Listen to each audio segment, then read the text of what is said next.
right, you guys, it's episode 78 of Inner Demons. And without further ado, like always, I'm going to jump straight into it. But real quick, before I do, let me just make this quick announcement and take care of this household business. So check it out. I finally finished that Salinas Valley story that I told you guys about last night on my live. So you should be getting it sometime early in the morning, late tonight. It will go out around the same time as this video right here. It took me two days to get that out. And again, excuse me, let me reiterate that this is somebody else's story. It's their message. That's the reason why it took me so long. And the reason why I did it the way that I did, as far as the old way, typing it up, putting pictures up in that format, is because, again, it's not my story. I wanted to make sure that, you know, I put it out right, verbatim, word for word. When I do those kind of stories, I always get at the source and let them see what I'm putting down. I let them read through it, so that if there's anything that's off, something that's misconstrued or anything, they'll have a chance to fix it before I put it out there. So that's why I did it like that, instead of in this format where I'm talking directly to you guys. So anyways, I hope you guys enjoy that video. It's crazy, like I told you guys in my live last night, the things that are going on over there, but it is what it is. So, you know, after finishing that video, it's late, but, you know, I don't sleep anyway, so I figured, you know what, I might as well just go ahead and hit you with this Inner Demons tonight. I mean, I can't remember when the last time was that I had a good night's sleep. I don't get to sleep anymore, literally. If I go to sleep, then you guys don't get no videos. So, I mean, it is what it is. That's what I do, man. And I don't mind doing it. I'm just on zombie status right now. Anyways, so let me get into this video. So episode 77, you know, there's a few things that happened that I kind of want to touch on. You know, it's kind of funny, the cell fight that Smiley and I believe it was Green Eyes got into down there. That was just one of the many events that happened while I was on the tier. But it's crazy, you know, thinking about it, and how, you know, I'm the one that's on freeze. I'm the one that's down there. I should have had like a security blanket over me. And it's not like they should have, you know, treated me any different, but the way that they were treating me was like I wasn't on freeze and I was running the jail. It was a trip. Sometimes I used to just sit back and trip on it. Like, man, you know, I mean, it was cool that I felt like it was cool that these homies were trusting me enough to, you know, because of the circumstances, when paperwork was hitting the tier, it was like after a while, they just, it would go through my hands just like everybody else's. It wasn't even an issue no more. It's not like they had to, you know, get a Dancing Bear and ask him, hey, does this go to B? It was just like, hey, B, but one time down low. And, you know, they'd have a filter or whatever was being circulated. It would go through my hands. So, you know, even though I was on that status, you know, theoretically, I guess you would say, or philosophically, however you want to say it, even though I was on that status, you know, I still had some level of influence. There was no mistake about it. You know, even through Dancing Bear, like I said, you know, he's always been a lazy dude. Throughout the whole time I was there in the Santa Clara County Jail with him, he was lazy. Didn't like to write, didn't like to, you know, do his job as a carnal. You know, it's his job to read through the investigations, to go through the IRs, to, you know, go through all the rosters and update them and do all that stuff, get at these guys, you know, oversee the schooling, make sure the maestro's doing his job, the policies. That's his job. But Dancing Bear was not that type of seat. He was a different breed, trust me. Just like Lencho, those two individuals were different. I mean, they were the same, you know, as far as just like being lazy, not wanting to step up and do their responsibilities, but they were just different kind of seeds that I was used to being around. Those two seriously were some of the only two that I can really think of that I ran across that were like that, you know. And, you know, with all due respect to Dancing Bear, at least he still had a lot of respect, and it was genuine. It wasn't just because they had to give him respect. He was a likable dude, even though he looked like Beetlejuice. Even though he looked like Beetlejuice, he was a likable dude. He was cool. But Lancho was he was a rotten dude to the core. The dude, he bled just foulness. You know what I mean? It was just, he was rotten to the core. Even the look on his face, look at him. I mean, look at his picture. He looks like he's been sucking on a lemon. Anyways, let me move on. So, you know, I told you guys about the other incident that happened while I was down there with Turtle. You know, that was like the main focus of the last episode. It hurt me to see that dude, you know, walk off the tier the way he did. You know, understand that sometimes people make choices, and, you know, you see in that lifestyle, you see guys come and go all the time. Some of them, you know, you see them go out in a bad way where they end up getting blasted on the yard, or they end up getting smoked out there on the streets, you know, but some of them end up checking out, checking in, walking off the tier like that. And, you know, to see that happen to Turtle, you know, I'm not the type of dude that gets some type of personal rise out of seeing somebody fail or seeing somebody get deemed no good. These are guys that are the same guys that I function with, the same guys that before this happened, I was willing to, you know, stand next to in battle or take a bullet for. Seriously, the same dudes that I would run the streets with and you know, do the things that we were doing out there in the streets. So when somebody would get deemed, or somebody would, you know, their career came to an end like that, I took it to heart. And it is like somebody dying in that lifestyle. When somebody's gone, it's like they died, they're gone. You know, that you write them off, they're no longer embraced by you, by the movement, by the, you know, the familia. So it's just, it was tough seeing them go out like that. But on one hand, because of the situation that we were in, here I am looking at life. I didn't know how much Turtle was looking at that time. I knew he was looking at a little chunk of change, but, you know, there was a side of me that just wanted to see him get back out there and, you know, be with his kids and his wife. I knew how much that meant to him. So that's one of the reasons why I didn't say nothing when he came to Second East, and I knew that he'd already told him.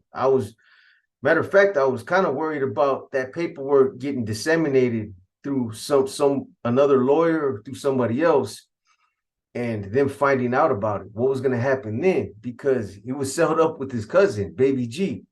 What would have happened? I don't know.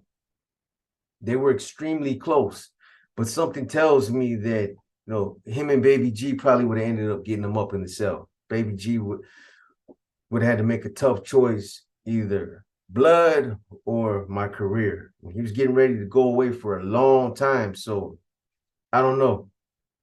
But anyways, you know, those two things, those are two of the incidents that stand out, you know, about when I was down there. Being back down there in Second East, you know, it as more time went on, the more my morale, you know, my morale started to come back up.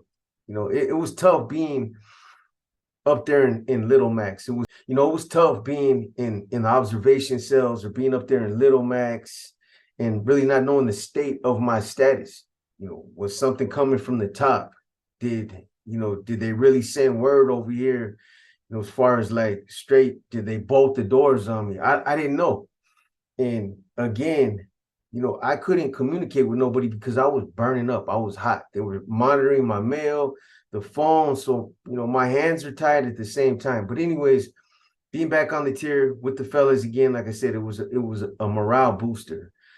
But at the same time, again, you know, I never allowed myself to get complacent, to get comfortable, or to ever, you know, I never allowed it to get in my head that everything's gonna be cool, it's gonna be all right, you know, it's all gravy. Now that I'm here, everything's gonna work out once I got up to the bay. Nah, if anything, it was the complete opposite. I didn't stress on it. I didn't dwell on it. I didn't sit there and think about it, harbor on it day in and day out. When I get to the bay, they're gonna trip. But if I did think about it, it was like I'm gonna have an uphill battle trying to explain this. So I just figured, you know what, when I get up there, I'll deal with it. But until then, all I'm gonna do is focus on my case and what's going on in the jail. And that's what I did. But while I was down there, I knew that I had to, build that alliance around me. I had to. I could either, fall back, kind of stay to myself in my cell and socialize on the tier on some level, just like everybody else, or I could be more proactive and interact with these individuals individually so that I could disarm them, and so to speak. Wasn't like I was really trying to get in anybody's mind and manipulate them, but to kind of disarm them, befriend them, and build somewhat of a personal alliance. Just making each one of these individuals have some type of loyalty towards me, and that's what I was able to do with every one of them on an individual basis. And it was different with each one of them. I wasn't trying to create a power struggle. That's not what I was trying to do. Because later on, when things would start to get kind of testy, I even told these guys, hey, man, do what you guys got to do. I'll get to that part when I get there. But I was like, you know what? I'm not trying to, get anybody else caught up in my mess. This is my bullshit. You know what I mean? So if you guys are getting directives, go ahead and do what you guys got to do. Anyways, time's moving. Nothing's happening with my case. My case is still hung up in the California Supreme Court on that appeal I told you guys about. And nothing's happening in the courts. I'm just basically sitting there in limbo. But the one thing that was happening on that tier is that Manos that was next to me, him and Looney were definitely digging themselves a hole. I was right next door to him, and it wasn't like I was trying to listen, but it's an open tier. The bars are open, so you can hear. It's easy to hear on the tier, and that tier wasn't a loud tier. It was a functioning tier, so there wasn't people out there playing grab ass on the tier all day, studying or doing your thing. It was quiet, so they be on the phone making phone calls for Dancing Bear. When Kramer was there, making phone calls for Kramer. Later on for Lancho, and for pretty much all the business that was going out to the streets was going through them. And I don't remember how many times I got at both of them and told them, I was trying to warn them, man, you guys are going to get caught up, man. I'm telling you. I don't understand why you guys aren't learning from our cases, from my case. Look at how we got caught up. We got caught up on the phone. You guys are doing the same shit. What makes you think they're not listening? I mean, if anything, just based on the fact that I'm here on this tier and, they're still listening to me, means that, I blew up the spot. You're hot because of me. So stop making the calls, man. Tell these dudes to make these calls themselves. You guys are going to end up getting caught up. But, these guys, they were both young. They were both still, full of glorifying the NF, and just to be around NF members. They still wanted to do and be all they could be. So they had to learn for themselves, telling them not to make phone calls for DB or for Lancho or for other C's, or, to be involved in the mix, doing the things that they were doing. It was falling on deaf ears. They were young. They were still full of it. So they had to learn themselves. I just laid back and was just like, man, I was watching them get caught up. So anyways, I'm down there about, I want to say I was down there with Dancing Bear probably about I want to say it was a good 8 months. We were in second East, and literally now time's winding down and he's getting ready to get out. His release date was coming up, and he was going to walk out from the jail. He didn't have to go back to prison. He was there on an appeal, and his date was coming up. So, knowing that he was getting ready to leave, I reiterated everything that we've been talking about. When you get out there, make sure you touch base with this dude. Make sure he knows to keep his nose out of my business. Make sure you touch base with Chuco, and if there's anything that you can do to expand on the things that you had communicated to him, when you were in the jail, man, do that for me. You know what I'm saying? Do whatever you can do to continue to get word up there on my behalf, bro. I'm gonna fight my case. I'm gonna stay here. I'm gonna do what I gotta do. I'm gonna take what I got coming. But just, I need to make it up to the Bay. So that was my main concern with Dancing Bear. And, I told you guys already how he tried to assure me, and his assurance really didn't work. Telling me that Lencho would rather kiss a French kiss a rattlesnake than to fuck with him. I just didn't have a lot of confidence. But anyways, so what Dancing Bear did when he left the jail with Stretch. Understandably, they were treating me like I wasn't on freeze, and I technically was running the jail, but he couldn't just straight put me in charge, even though I was a C still being on freeze. He still couldn't go that far and like leave the jail to me. They still had to honor it in that regard. So, he left the RC position to Stretch from San Jose, Steve Martinez, and Manos and Looney from SJG. They were kind of like, both of them were just kind of like his second. Both of them together were acting like Stretch's second. They were assisting him. There were no other C's in the county jail at that time.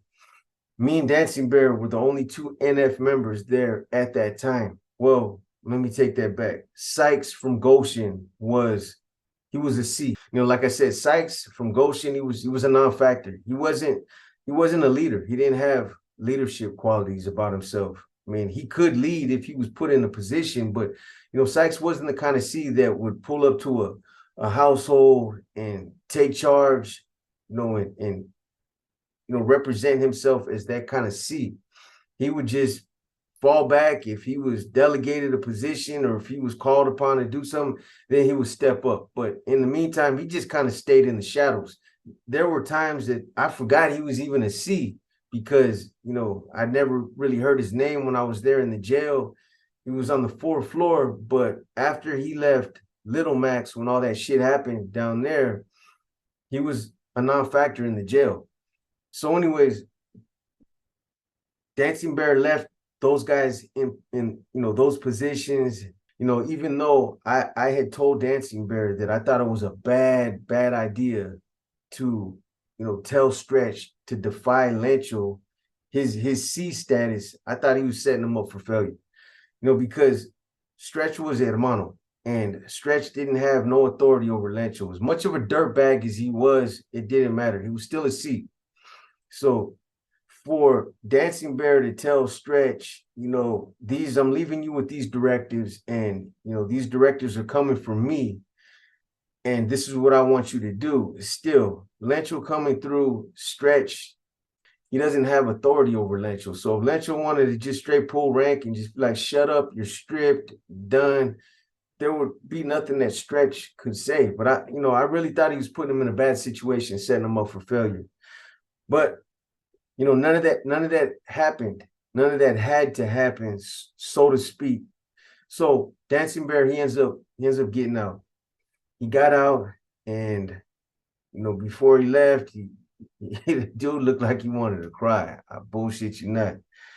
We went out to the yard. I think it was the week that he was getting ready to bounce. He was like, nah, it's like, bro, I'm glad I got a chance to kick it with you. And you're a good dude, man. And, I want to make sure that everything works out with you. And, it's messed up. You got yourself put in this situation, bro, but you'll get through it. You're strong. You're back on the tier. You're back with us.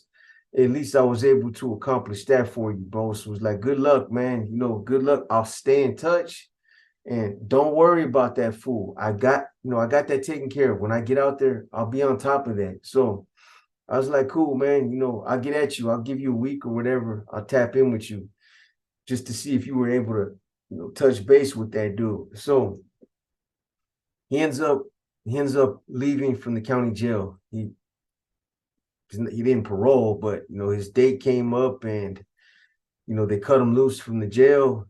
He goes out there and already like within 2 or 3 days, they're already blowing him up. Looney and Manos, they had talked to him, and I didn't call him myself until like a week later. But I remember he had shot a message through Looney and Manos when they first reached out to him. And he was like, hey, let B know that I got that fool. He's out here. That dude, he's nothing to worry about. He's a non-factor. You know what I mean? I tried to hook up with him, and the dude was scared, and he didn't want to meet with me. And I was like, yeah, okay, bro. You know what I mean? Okay. All right, Dancing Bear. But I remember he reached out through them, after like the third day after he got out. So when it was like after a week, I called him, and this dude was in the backyard drinking. I want to say he was drinking some Mad Dog or something. Drunk, I mean, I was happy for him as far as wanting to see him get back out there. It's always a good thing to see somebody get out, especially after being locked up in the Bay for years. He hadn't been down that long. He'd been down about 4 or 5 years, but it was good to see him get out there, and it was good to talk to him again. And he was, he was enjoying himself. He was drinking, he was throwing a barbecue. So, the plan is that once he touched base with Lencho, that he would tell Looney and Manos to have me call, but that everything was cool. So one thing that, I'll go into this a little bit more in the next episode, because that it would happen later. But one thing that I do want to just mention right now is that there was an individual there named Loco Tomas, and he was a cool cat. I want to say his name was Tomas Vasquez.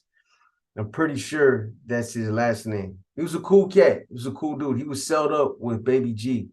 Turtles, when Turtle bounced, when he went up to Little Max, Baby G ended up moving in with Loco Tomas. I believe that's what they call him. So anyways, Loco Tomas, he had a route to Chuco.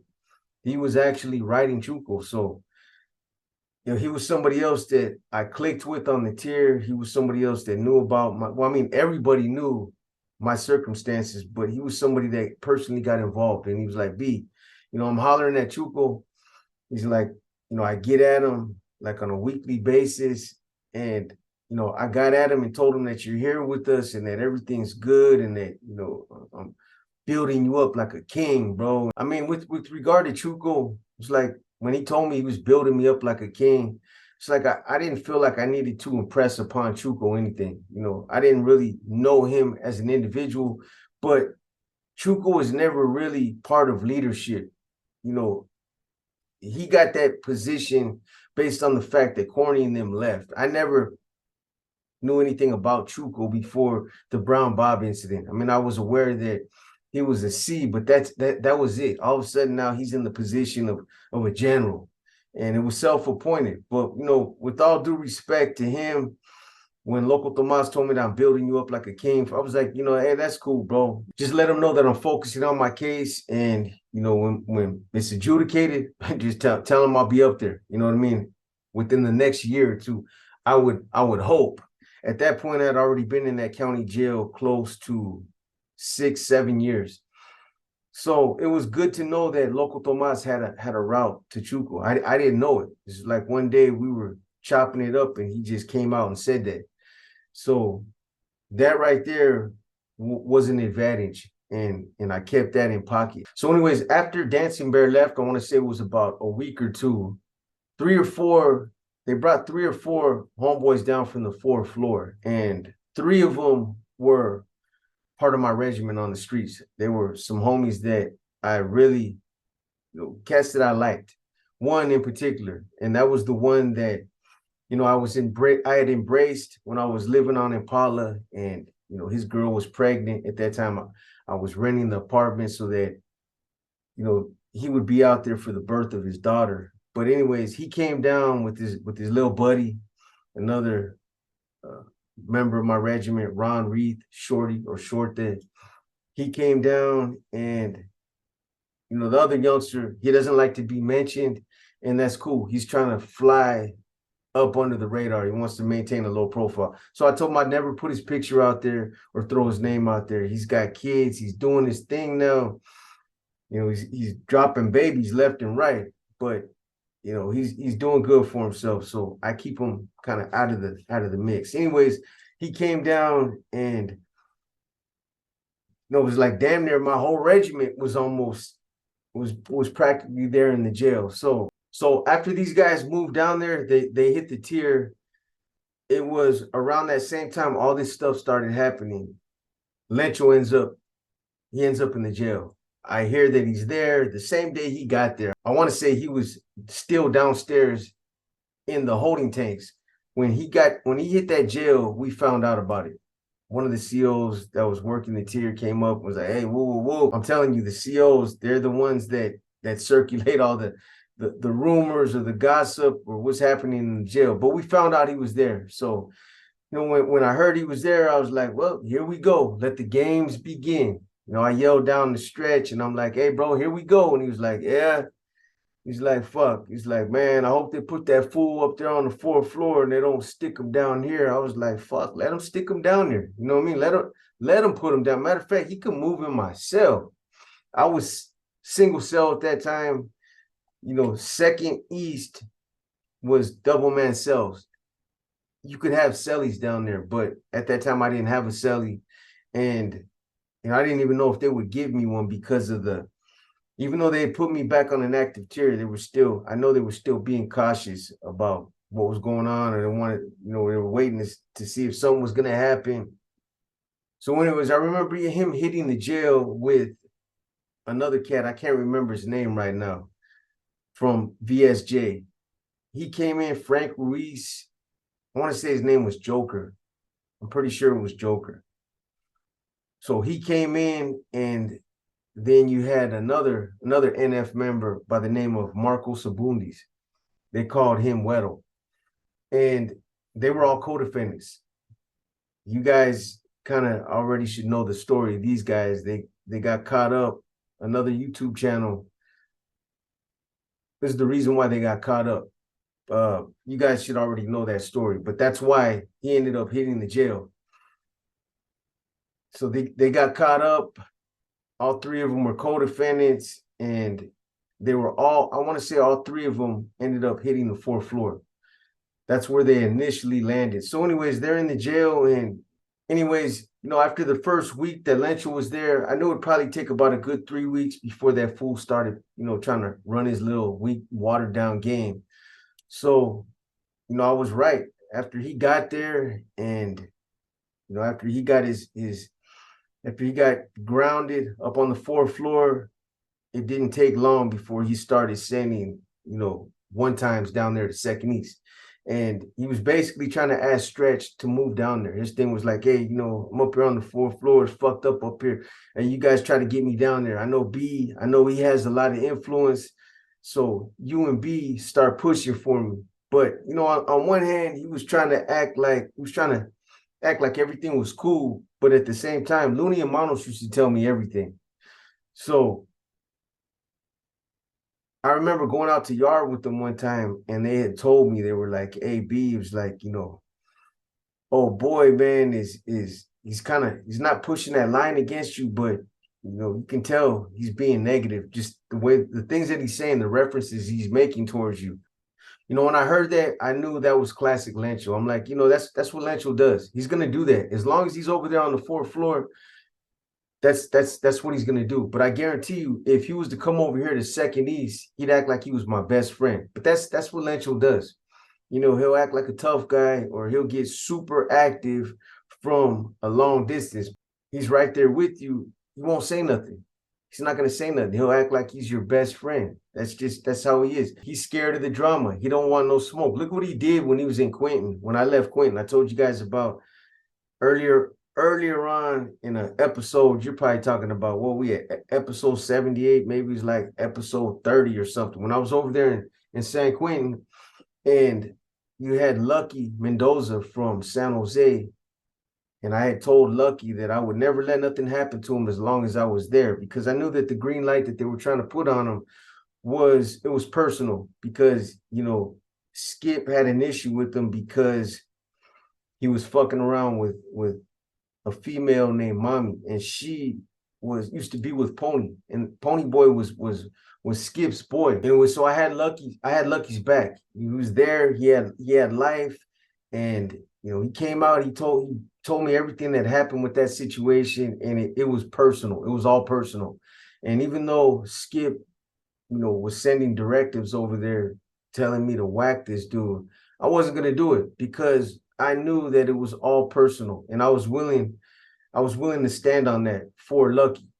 But what happens as soon as I catch the chain I caught a chain, I want to say, to Corcoran. As soon as I left, I want to say the next day or two, Lencho has Lucky hit. But again, he doesn't want to be around the drama. What does he do? He times it so that he'll be on a visit when it's happening.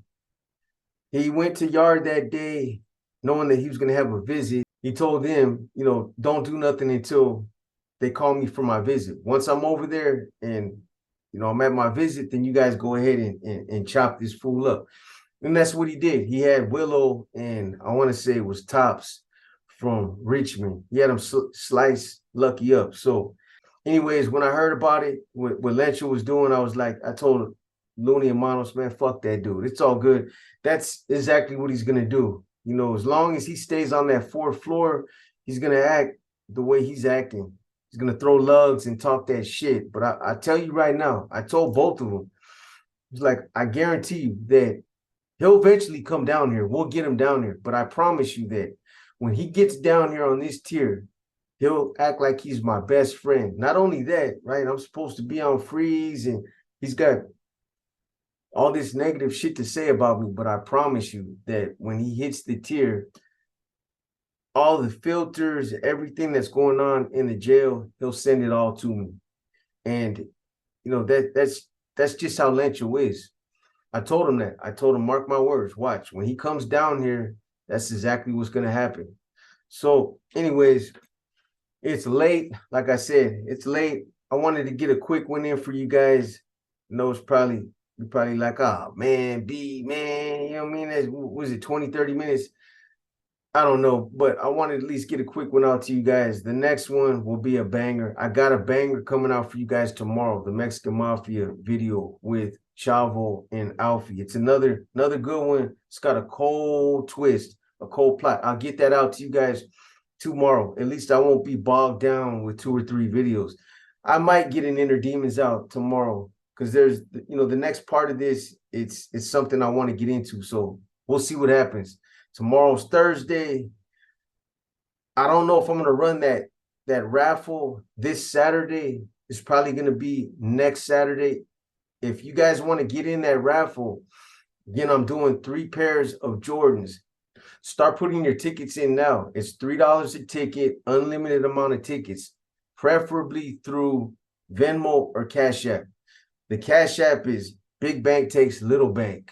And there's a picture of me in my motorcycle gear. Let me just show you guys, just in case you guys decide that you want to get in the raffle. So if you go onto my Cash App and you type in Big Bank Takes Little Bank, there's other Cash Apps with that same handle, but the profile name is Junior Mendez, and then you're going to see this picture right here, me in my motorcycle gear.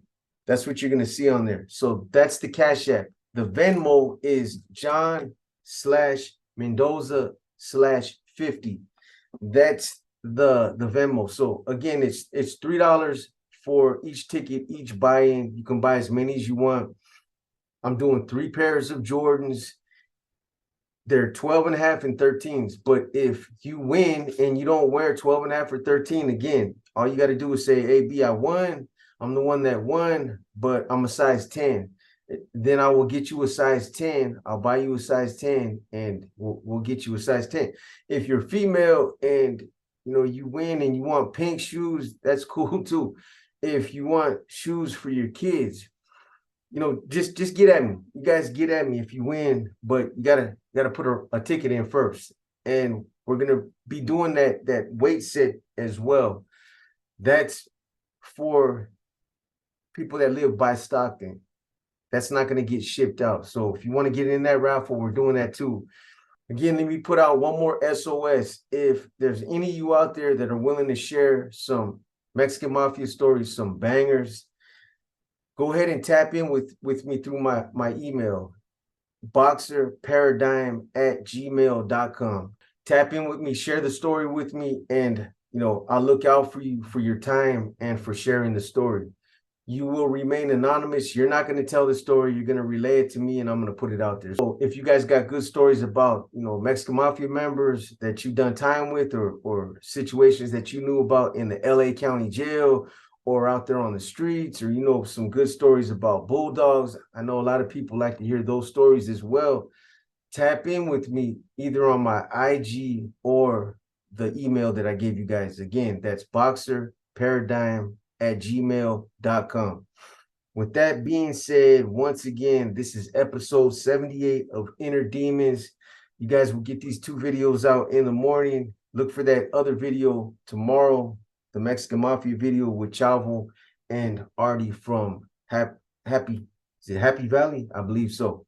Anyways, with that being said, I appreciate you guys. Thank you guys for all your support. Thank you guys for tapping in. Everybody that's been supporting the channel, drop your comments, hit that like button. It helps us with the algorithm. Anyways, with that being said, this is your boy B, and I'm out.